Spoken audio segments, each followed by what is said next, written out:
Hello.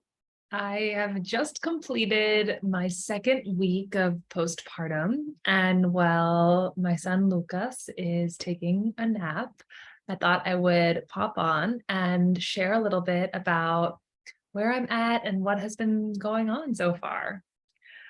So, as physically intense the initial days of kind of recovery were in the first week, I'm feeling in this second week, I've felt so much energy.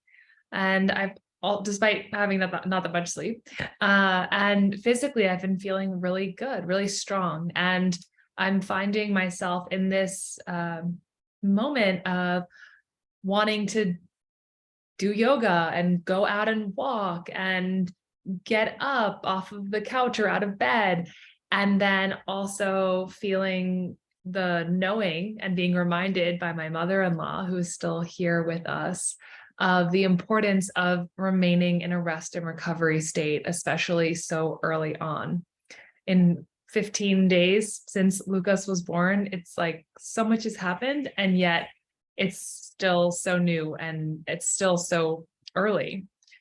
So last week or in the second week, I found myself finding a kind of happy medium space of doing some very short and gentle yoga poses and stretches that would be supportive for the physical discomforts around like shoulders, breastfeeding, lower back, legs, etc. And then also going out for very slow and short walks every couple of days. But other than that, I've largely been staying at home. Last week, I also had my father-in-law and my brother-in-law visiting. They came because it was also Thanksgiving week. And again, there was kind of that temptation, should I go out with them when they're going exploring? And I really feel so thankful for my mother-in-law to strongly enforce staying in, resting, and being calm.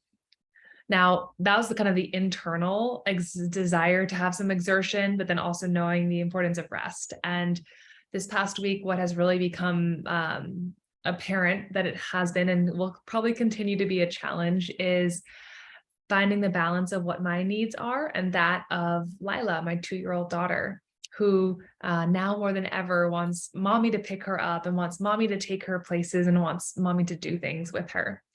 And I want to show her that she is still so important in our family and in my heart. And then I also know that when I do pick her up, all 28 pounds of her, I really feel it in my body. And so it's been really tough, actually. That finding the balance between what feels right for me, but then also what my family's needs are.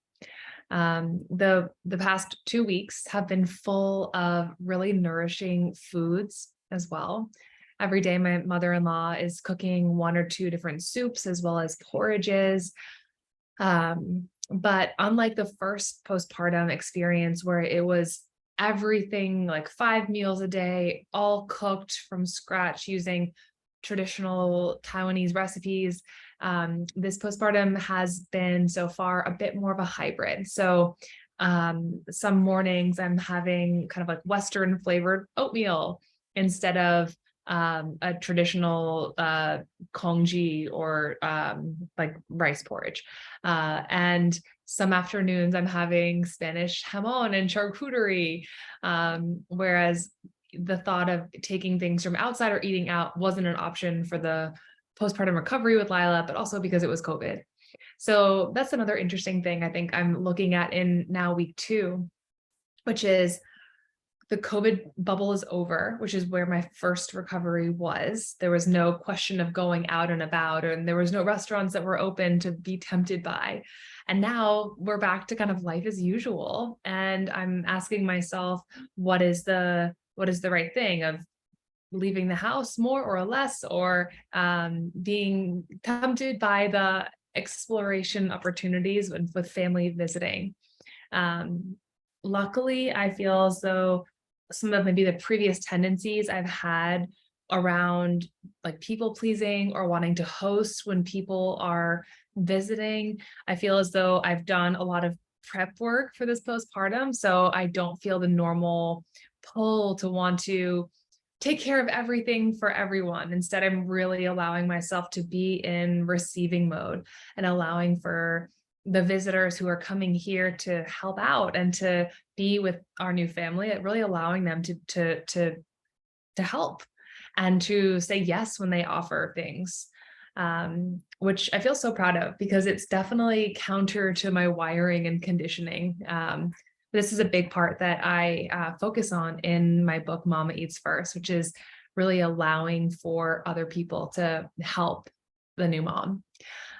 So really living the book right now, and that feels really cool. And I also definitely am taking in a lot of new information about how a mom might need to or want to recover with multiple kids in the house because it feels extremely different than when it was just one little newborn. Yeah, so feeling really good overall, feeling physically very good.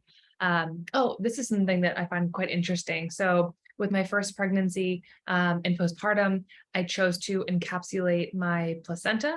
And I felt like there was definitely this experience of having like a boost from taking the daily encapsulated pills.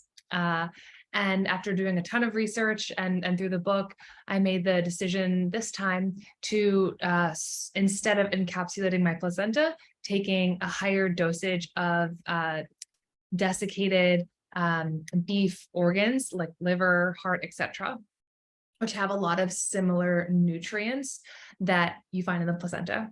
And I'm finding that there is really a similar experience. So of course there's so many factors, so you can't exactly compare it, but I do feel excited about the way I'm feeling and also the trying out of a different kind of postpartum ritual. Okay, so with that, I think I'm gonna sign off now and I'm gonna go check on Lucas.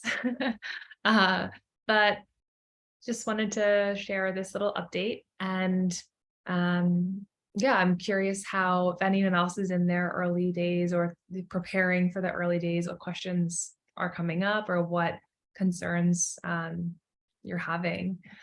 I know that the sleep debt that I'm having will continue to accumulate. So in this third week, my strong intention is to make sure that I'm napping at least once a day, every single day.